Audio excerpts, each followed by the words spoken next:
welcome to Saving the Cabin. I'm Candace. My husband and I and my kids have been trying to save this cabin behind me. We have owned it now for just over a year and have been able to find very little information on the cabin. I thought it was, maybe because the courthouse burned down in 1948 for our county, or the digital records only went back to 1978 when talking about who owned the property. But now, after two very important phone calls this week, I now have a lot of the puzzle pieces that explain about my cabin, or should I say cabins, since I now know that it was two separate cabins that were brought from different parts of the county and moved to this land. But I'll get into more of that in just a moment. So the first phone call was with Janet. She was so gracious in letting me be able to record the phone call, and she and her husband were the last people, and her daughter, to actually live within the cabin. They lived here from 1988 to 2003. And should you be interested in hearing that, the video is already out. It's just two videos past this one that's coming out right now. She gave me the information on the gentleman that her husband had bought the cabin from, Mr. Rocky. And she did know that the cabin for the kitchen had been moved here. It was not original to the land. She didn't know about the living room cabin, which is right here. And she didn't know if it had been moved here or if it was original to the land too. So using Facebook, I was able to find Rocky. He hadn't been active in years on Facebook. So I still sent messages and left a voicemail. And I had actually done this when I first got the tax records, hoping that he would know anything about the cabin, but never heard back from him. So the day before I actually got in contact with him, I sent messages again, both ways. Didn't hear anything. So I headed to a local Facebook page that I know that just about everyone in the area follows, and put the word out that I was looking for Rocky. I needed to find him because I had questions about the cabin, and lo and behold, I end up getting a phone call from him. I was not expecting the phone call. It of course happened as I was like 20 minutes away from starting my mom taxi for the afternoon for tumbling and cheer and all that goodness, and dinner on the road, all the fun stuff that moms do, of course. But so I did not record the phone call, and of course I didn't even tell him about the cabin. And I'll tell you why in just a moment about that one too. So as I talked to him, I did take notes of important names and amounts of money that the cabins cost and that type of thing, just so I wouldn't forget, so I could relay back to you guys. So as I was saying, I did not tell him about the cabins channel that you're watching right now. Especially after hearing his very first sentence when talking about the cabin, there was no way I was going to tell him that I had been disgruntled in the past with him. He was just so proud of the work he put into the cabin, and you could hear his passion about certain projects in the cabin, the love that he put into it, the respect he tried to put into it when following the ways of how old cabins had been built before. So I wasn't going to be disrespectful and tell him any of the words I had said in the past when frustrated. So to sum up our conversation, I started with, just thanking him for the phone call, that, I was very appreciative. The missing puzzle pieces of the history of the cabin had been bothering me. And he started by letting me know that he did move both parts of the cabin from other places in the county, and that he was 19 years old when he built onto the cabins. And I quote, "I built it with just a hammer and saw." He was very proud of the fact that he did that. I did have to say there were some sarcastic thoughts going through my head on the fact that I could tell. But I'm not that rude of a person. I'm not going to say that to someone. You really could tell he was proud of what he did at 19. And for a 19-year-old, this is impressive. But it also shows that he didn't have some of the other skills that develop with age when it comes to forethought on how certain things are connected. Just part of life. He did stress to me that he, when putting the cabin together, wanted to do it justice, that he wanted to add on to it in the same styles that people in the past, as their families grew, would have added on to the cabin. He didn't want to do something so drastic. He didn't want to cover it up completely. He just wanted to do it justice. He started with telling me about the living room section right here of where he got it from. Off Salem Road, he said it had been in the field next to the grist mill, which I will give you the whole history of in just a moment. He called it the Atherton cabin, which really helped with knowing exactly who owned it before. And farther into the conversation, he did let me know that he bought this section for $400. I mean, that's not bad, even in 1979. And after I finish telling you about this phone call, I will tell you about the awesomeness that was the Atherton brothers. Trust me, that part of the story is well worth it too.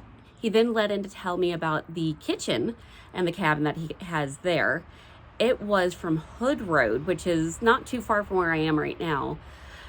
He didn't know the name of the family that owned it, and he did say in the future, when he can, he will do a map and show me exactly the spot that he got it from. That way, from there, I can research the family that owned it and find out more in that direction.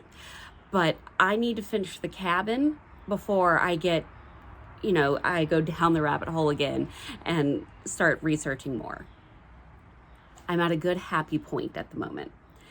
But he also told me he paid $300 for the kitchen, which makes sense because they're about the same size. The living room is a little bit bigger, but the quality of the logs and the exact preciseness when it comes to the small gaps and everything with the living room, it shows that this was a much higher quality log cabin. I informed him about how the cabin had been sitting empty since 2003, that the people the gentleman that he sold it to and his family were the last ones to actually live in it. So while it's been on this property, only 2 sets of families have actually lived in the cabin. I described to him the state that it's in. I was very honest about the black mold, parts of it falling apart, parts of it getting water damage inside. And you could tell he was a bit sad. He too, loved the cabin and the history that was behind it. That's part of the reason he used the logs that he did. And I assured him that I would not be bulldozing the cabin. I was restoring it to the best of my abilities. He told me about the paneling that was all over the living room and the bottom half of the upstairs and the dining room.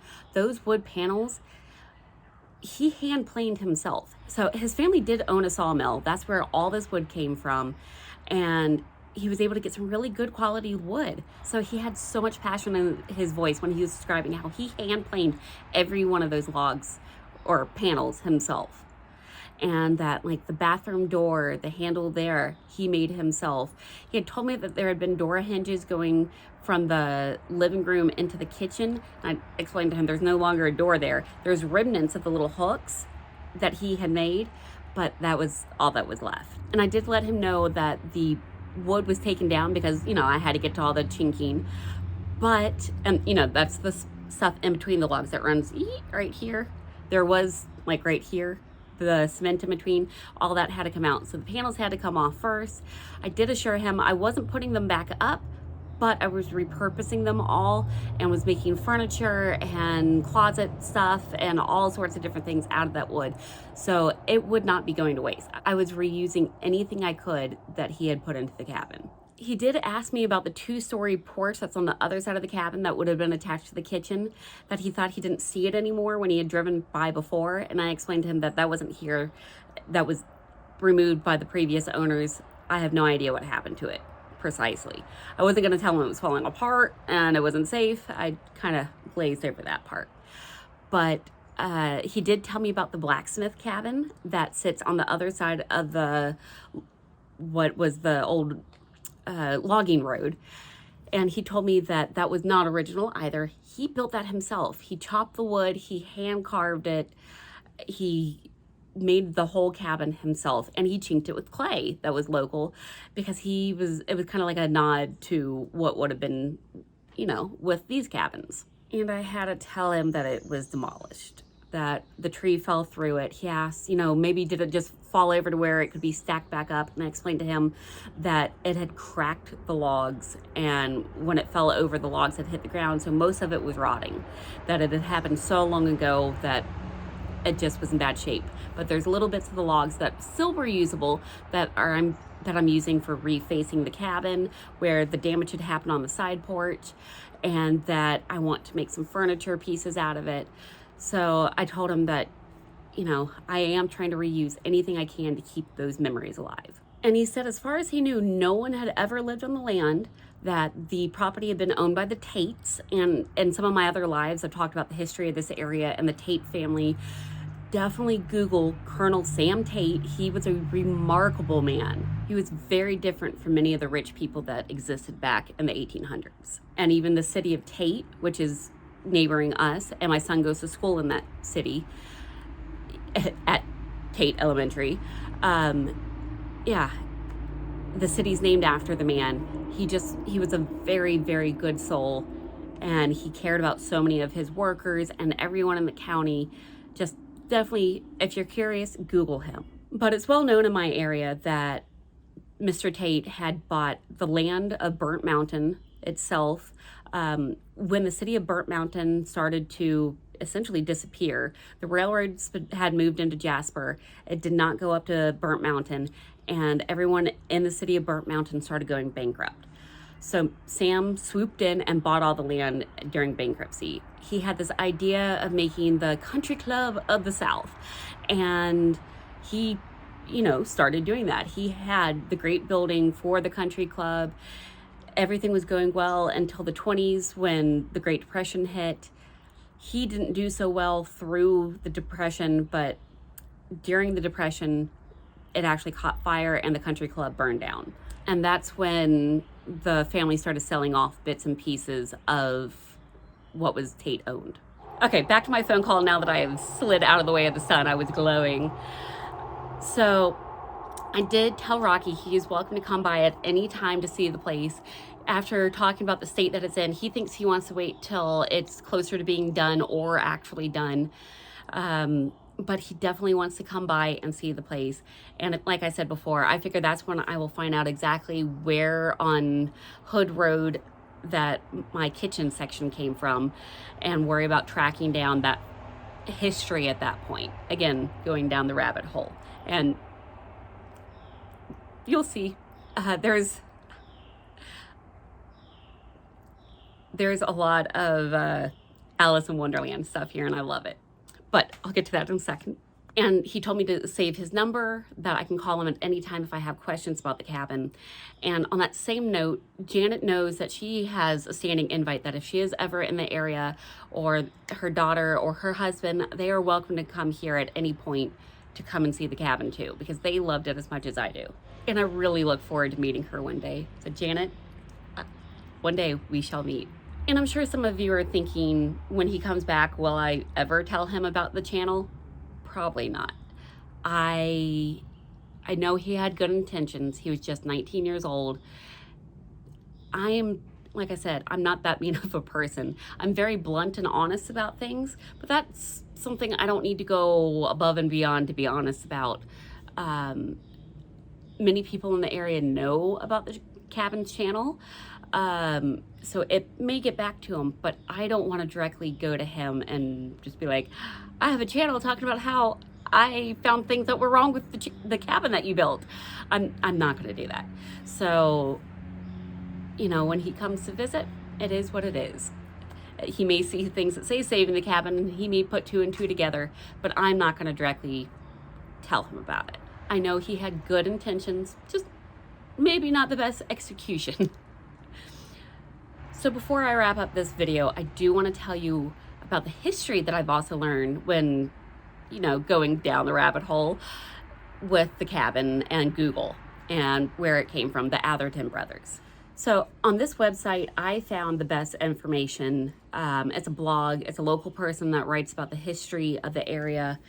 And he has a page, a blog posting just about the Atherton brothers and the city of Alice. Get it? Alice, that the cabin came from.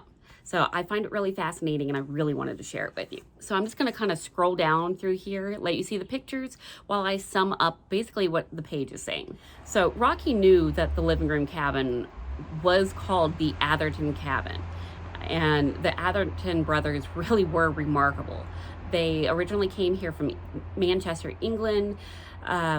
They had been in New York and New Jersey making textile factories up there.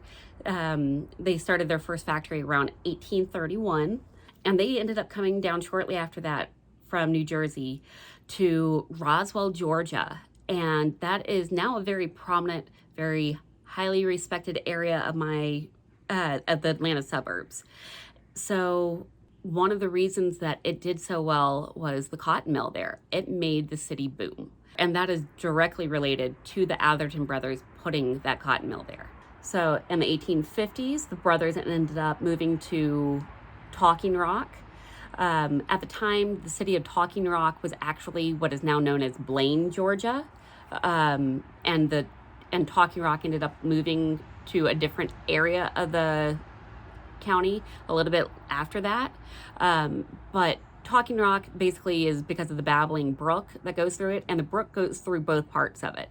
So it was still fitting that Talking Rock, Georgia has its name, even though it did technically move. In Blaine, Georgia, they ended up building lots of different factories. They put the cotton factory, they had a sawmill, a grist mill, a cotton gin, wool carders, blacksmith shops, flour mills, and other textile factories, all in this one little community.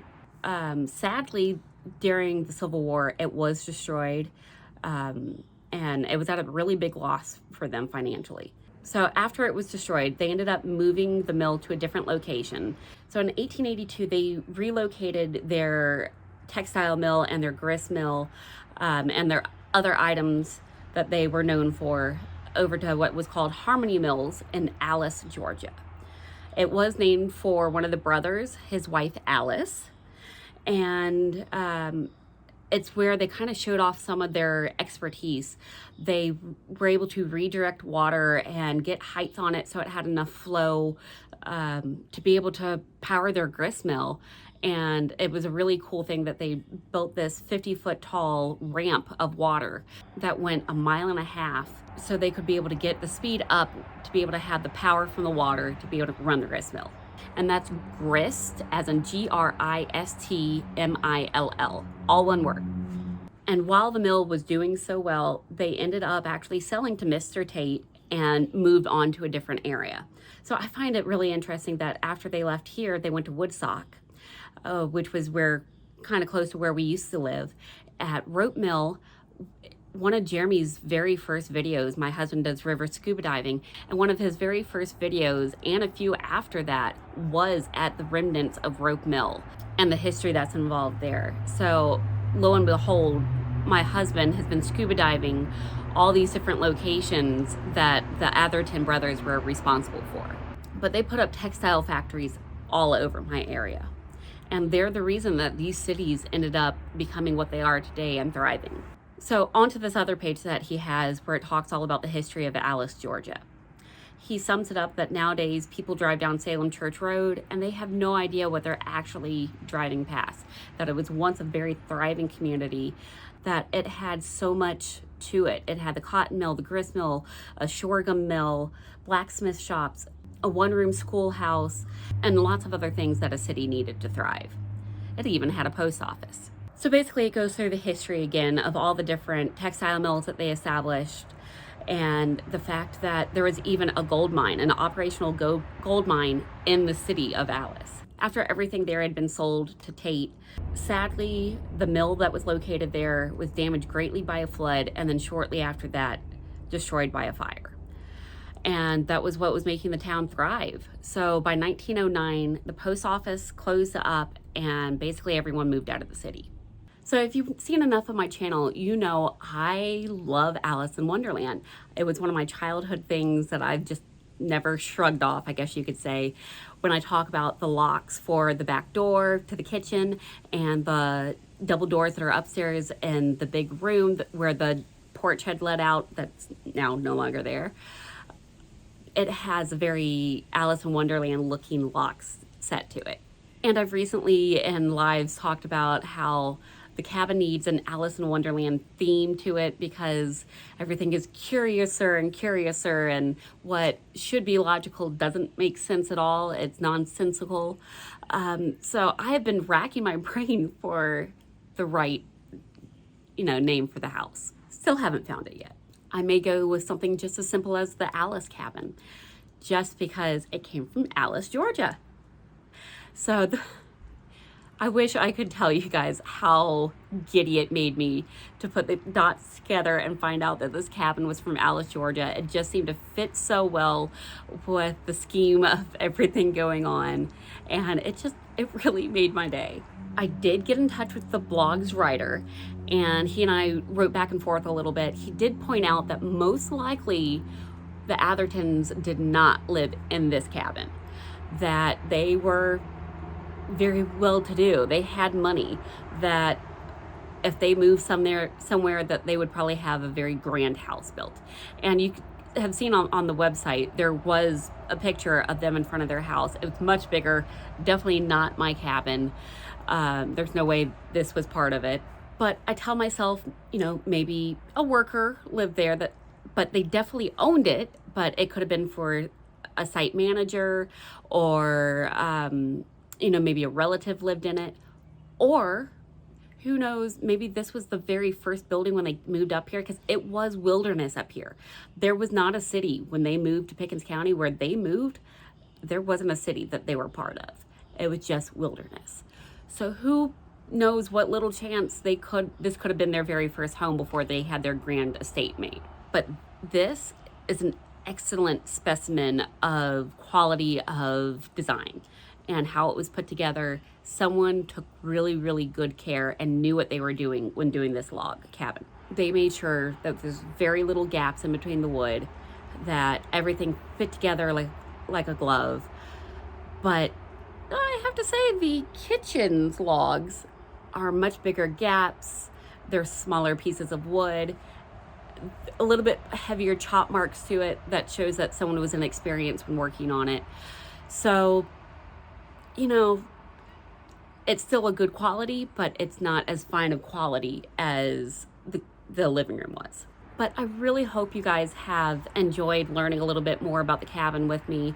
I know I've been through the moon, to the moon, through the moon, to the moon. I'm so happy I can't think of phrases. But yeah, it's been good to finally get answers. It bothered me not knowing, and it's going to bother me just a little bit not knowing about the kitchen, but this was enough of a good surprise with the people that were attached to it, the city it was moved from, just knowing that it is as old as it is. I mean, the brothers, let me look at my notes here. So the brothers moved to the area in 1847. Who knows if this was where they first moved and they moved it to Alice, Georgia, not far from that area, or in 1882 when they had the other factory built, that's the year of this cabin. It's definitely from before sawmills. They used no nails at the time, so it predates the turn of the century. And I did find out that in University of Alabama, I think that was the closest one, they do have grad students that are doing tree rings and finding out the age of tree rings, and that same section of people will actually date cabins. So maybe at that point I will have, when I'm finding more about the cabin and we're living in it and I have time, I will get the university to come out and, if it's financially feasible, have them test this cabin to find out how old it is. They can tell me when the trees were cut down, how old they were. So I'll know, exactly everything that has to do with the logs. Makes me happy. And they can get it down to pretty specific, close to the year. So thank you for taking this break from demoing with me, and I am going to be back at it tomorrow. More demo. Yay! Now the hard part, the upstairs, the area up in the loft, or the cedar room, that open area, that's the part that we now have to remove the bits and pieces that were from the old roof that need to come down, and the cedar wall. Turns out it's not cedar. Nothing in here is actually cedar. He just stained it to look like cedar. Everything in here was poplar, oak, and pine. But we'll be removing all of that, and more videos to come. So thank you so much for learning about the history of the cabin with me. Bye, guys.